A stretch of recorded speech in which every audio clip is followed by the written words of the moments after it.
Hi guys, it's Kim. I'm coming to you live in my pajamas, even though it's 10, 11, 12 o'clock on Sunday. I had a late night last night. My dogs are barking, but I'm gonna continue to ignore them. If it gets really bad, we'll put them outside. One of my kids, I'm not gonna get into it, ended up at the emergency room, didn't get home till 2 o'clock in the morning. So I'm just waking up. You know how that goes. Life throws curveballs at us all the time. You know what I'm gonna do? I'm actually gonna take you guys on a little walk. Let's put them outside because otherwise they're gonna drive us crazy. Hold on, let's take a walk over here and then I'll come back. Oh yeah, if it's not the kids, it's the dogs. Hold on one second. All right, go. All right, we'll just leave them outside for a second. So I wanted to come live. I know I have not been live recently, and I appreciate everybody's love and support. I literally been getting messages from people like, you haven't been live. Where have you been? We miss seeing you. And I've just had a lot of life events happening that I realize have probably prevented me from coming live. And sometimes you just have to do it in the moment. And I want to talk about that in a moment, rather than plan things out. Because when you plan things out, they never happen or come to fruition. How's my sister? My sister is doing really well. Thank you. Hi, Peggy. So I wanted to come on because I feel that this applies to me and it applies to family members. It applies to friends. And maybe it applies to some people watching this video. I find often in life, whether it's major life decisions, whether it's I could be talking anything from relationship type decisions to job decisions to travel. It could really apply to anything. That often we don't make decisions in life, and we could talk about them over and over. Sometimes it could be years because we are afraid. Fear can be such a paralysis that it prevents us from growth.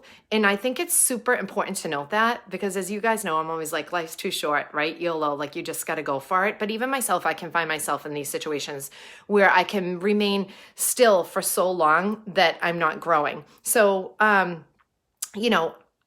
don't tend to divulge so much of my personal life, but I am going to share a little bit with you guys. So I got divorced, all right, in November. And it was something that probably could have happened 5 or 10 years prior, and it hadn't. And it wasn't something, and I wasn't actually planning on coming on here to share this, but it's just coming out. So I'm moving with the spirit. But I'm doing it in hopes that maybe I can help someone else. That sometimes if you give your all and you feel like you have your answer, but something's still holding you there. And sometimes it's not the fear of what was, but the fear of what you hope would be.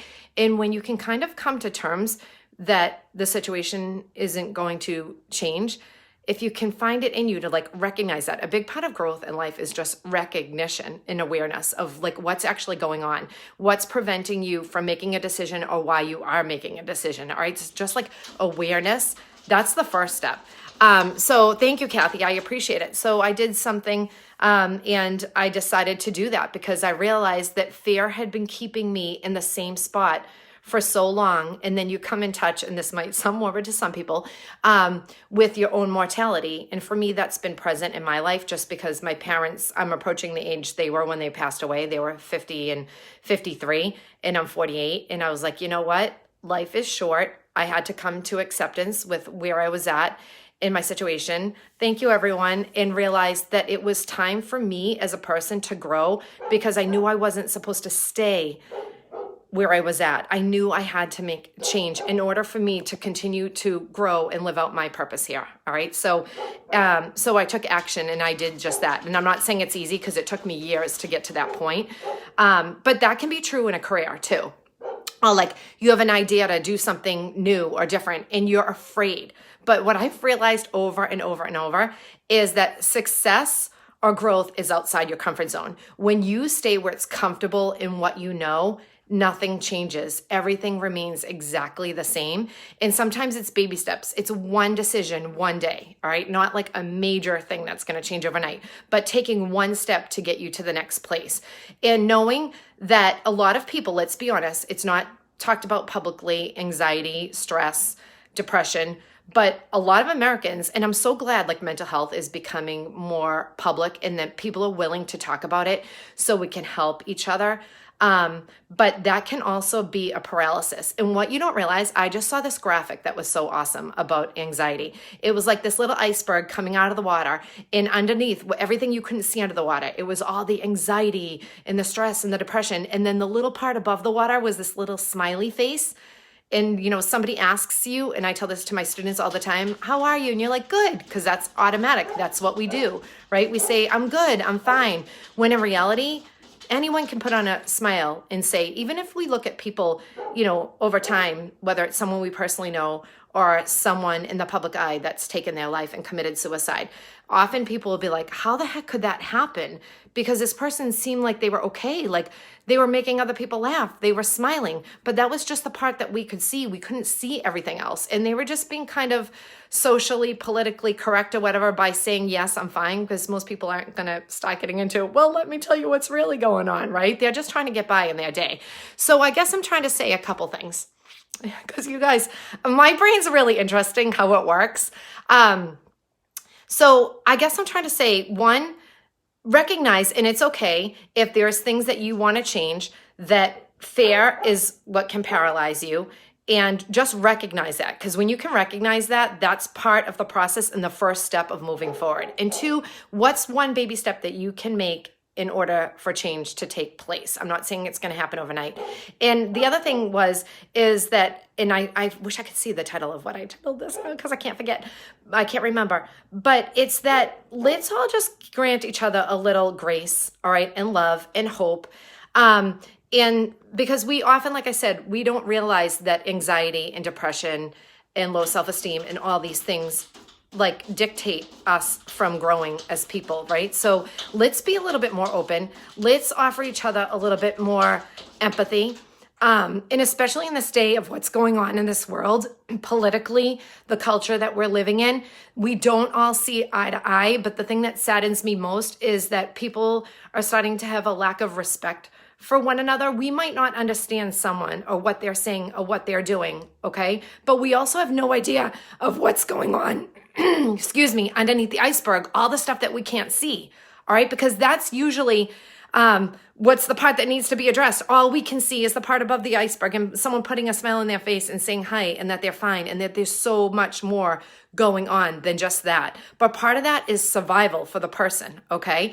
So let's, in this light of 2021, if we could go forth and spread light, if we could spread love, if we could spread understanding, if we could spread empathy, we could start to change the world.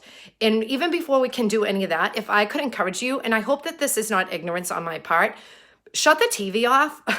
It's like the television and what we're being fed in the division that it's causing in this country is what is hurting us all right? So pick up the phone, call your neighbor, call that friend, do the Zoom call, drop a coffee off at someone's house. If we can do these small acts of kindness, wow, can we change the world, all right? It doesn't matter who you voted for. That's what's going to change this world. We as a people, all right? Not one person that represents the Republican Party and not one person that represents the Democratic Party, right? It's we as individuals. So I just want to come on here and spread light and love. If I waited for the perfect moment, and this is what I'm saying in life, don't wait for the perfect moment, okay? Because right now I want to come live. I'm in my PJs. I'm literally in my PJs right now, all right? I need to shower. I need to put makeup on. I need to get dressed. And my family had our own little event last night. I said one of my kids was in the emergency room, all right? Didn't wake up to 2:00, but I'm continuing to grow as a person. I'm continuing to learn to live in the moment and do what my heart is calling me to do. And I'm also granting myself grace in knowing that I'm not perfect. None of us are, all right? And that if we can offer everybody a little bit of grace, if we can offer everybody a little bit of forgiveness, we can move mountains, all right? As individuals and collectively. So don't wait for the perfect moment in life. There is never, ever, ever the perfect moment. If you feel moved in the moment, do it. Because otherwise, I want to come live right now. I need to shower and put clothes on. And I was up till 2:00 in the morning. All right. So don't wait. This life goes by fast. I know some of you on here, like myself, have lost loved ones. And when you experience that, you know there's no perfect moment in life. Like carpe diem, my friends. All right. Light and love to all of you. It's Sunday. It's the beginning of a new week. It's crisp air out there. Even if you don't want to go for a walk, just go outside and stand for 2 minutes and breathe in the new air and exhale it. All right. And do one thing for one person anonymously today. All right. Blessings, everyone. Bye.